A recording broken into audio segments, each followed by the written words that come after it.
They say beauty is in the eyes of the beholder. It may well be argued the other way around, that essentially beauty has a special and easy way of hitting the eye and revealing itself. Whichever it be, the majestic charm and appeal of Kashmiri arts and crafts cannot be denied. For centuries, the exotic exclusivity with a mystical undertone of Kashmiri traditional handicraft have been consistently capturing the imagination of many Western onlookers.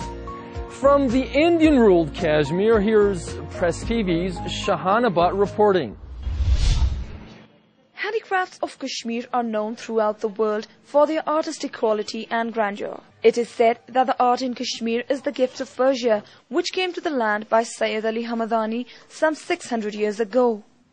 The famous handicrafts in Kashmir include carpets, chain stitch, handmade shawls, paper mache, wood carving, embroidery on different types of clothes, willow works, designed copper utensils, and more. For many years, Kashmir's handicrafts have been the major force in the national and international markets. With each passing year, the industry of handicrafts must have grown to its highest level, as most of the population was directly or indirectly dependent on these crafts. But what is seen is something opposite to growth. There have been multiple factors that have contributed to the collapse of handicraft industry. The traders believe the main reason behind this is the turmoil of the past years, during which many of their orders were cancelled by the buyers in the international market.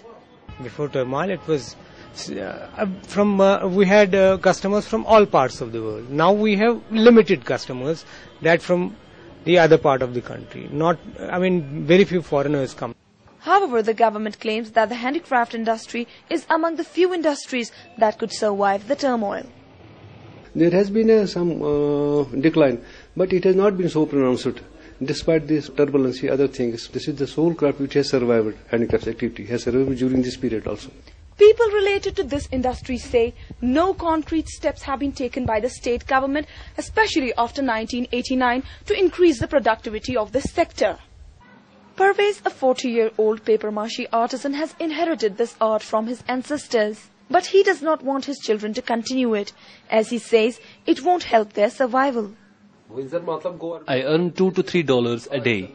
Being in this artwork, I am not able to support my family well. And I know in the future there will be much tough time, more inflation.